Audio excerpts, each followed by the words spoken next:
বিসমিল্লাহির রহমানির রহিম।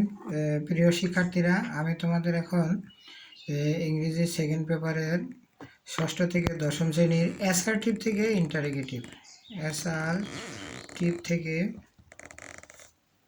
ইন্টারোগেটিভ এই গ্রামাটিক্যাল ইন্টারোগেটিভ এই সূত্রটা নিয়ে, এই গ্রামার অংশটা নিয়ে আলোচনা করবো। 1 নম্বর সূত্র, প্রেজেন্ট ইনডিফিনিট টেন্স হলে গঠন ডোন্ট অথবা ডাজন্ট এরকম দিতে হবে। মূল সাবজেক্ট মূল ভার্ব প্লাস বাকি অংশ প্লাস প্রশ্নবোধক চিহ্ন। যেমন হি গোজ টু মার্কেট, এটাকে যদি ইন্টারোগেটিভ বলে, তো আমাদের প্রথমে দেখতে হবে এই লাইনের ভিতরে সাহায্যকারী ভার্ব আছে কিনা। আমরা দেখলাম এখানে সাহায্যকারী ভার্বের কোনো কিছু নাই। তো এখন মূল ভার্ব দেখতে হবে। মূল ভার্ব কোনটা? গোজ হলো মূল ভার্ব, গো হলো মূল ভার্ব, ভার্বের সাথে এসবিএস আছে। এটা ভার্বের প্রেজেন্ট ফর্ম দিকে, এটা আমরা বুঝলাম যে এটা প্রেজেন্ট টেন্স। এই জন্য আমাদের উত্তরে গো ডোন্ট অথবা ডাজন্ট।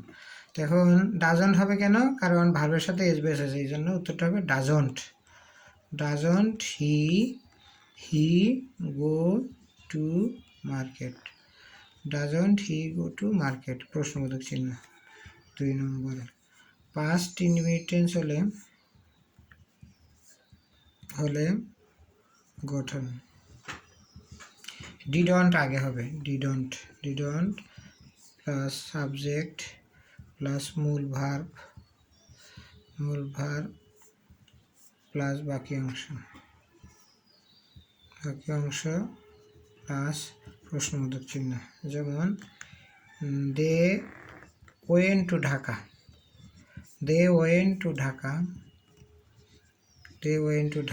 এটাকে যদি আমরা ইন্টারোগেটিভ করি, তখন আমরা যেহেতু ভার্বের পাস্ট ফর্ম আছে, এই জন্য এটা পাস্ট ইনডিফিনিট টেন্স।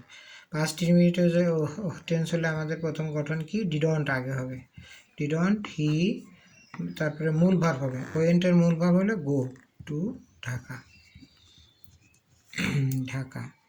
হচ্ছে 3 নম্বর, এভরিবডি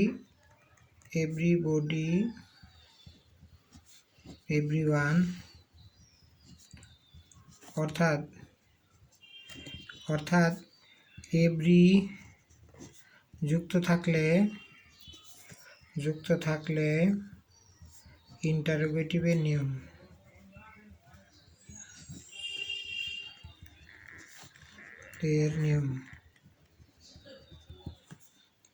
হু বি ভার্বের সাথে নট প্লাস মূল ভার্ব প্লাস বাকি অংশ। যেমন এভরিবডি লাইকস